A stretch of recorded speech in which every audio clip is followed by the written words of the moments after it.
Bonjour à tous. Cette année, la messe chrismale n'aura pas lieu à la date prévue. Elle aura quand même lieu, peut-être en vigile de Pentecôte, et c'est quand même heureux, car pour le diacre que je suis, ça aurait été un déchirement de ne pas vivre ce moment si important pour notre diocèse autour de notre évêque. Alors pourquoi? D'abord, cette messe comprend, en plus du rite normal, deux temps importants.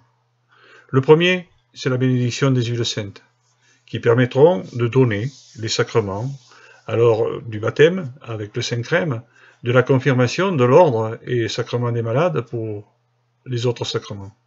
J'avoue ressentir une fierté particulière lorsqu'on me demande d'aller porter à la sacristie les jarres qui contiennent ces huiles, dont la bénédiction vient d'avoir lieu, sacristie où elles vont être transvasées dans des petites fioles remises par notre évêque aux divers responsables des doyennés pour qu'à leur tour, ils les distribuent à leurs confrères dans les différentes paroisses.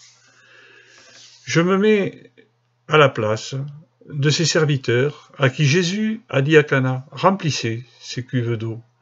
Lui qui en a fait du vin, le vin de Dieu, et comment ne pas retrouver Dieu dans ces huiles qui nous permettent de célébrer et dans les divers sacrements. Le deuxième temps fort pour moi, c'est le renouvellement des promesses de l'ordination des prêtres à leur évêque. Et je suis toujours impressionné par ces « oui, je l'accepte » qui me font monter souvent les larmes aux yeux, tant cela est fort. Bien sûr, avec mes frères diacres, nous ne sommes pas interrogés, mais au fond de notre cœur, nous pensons à notre ordination et aux promesses que nous avons faites, nous aussi, à notre évêque. Nous demandons au Seigneur de recevoir à nouveau ces promesses telles qu'elles sont et de nous aider à les vivre tous les jours en famille, ce qui n'est pas toujours facile.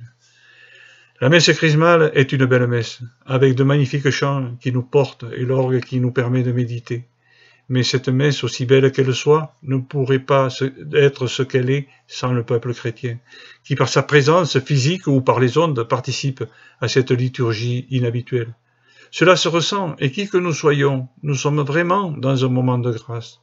Le Seigneur écrit droit, sur des chemins courbes, laissons-nous rejoindre par lui, en communion les uns avec les autres. Remercions le Seigneur de nous accompagner dans notre solitude actuelle. Bonne montée de Pâques à tous.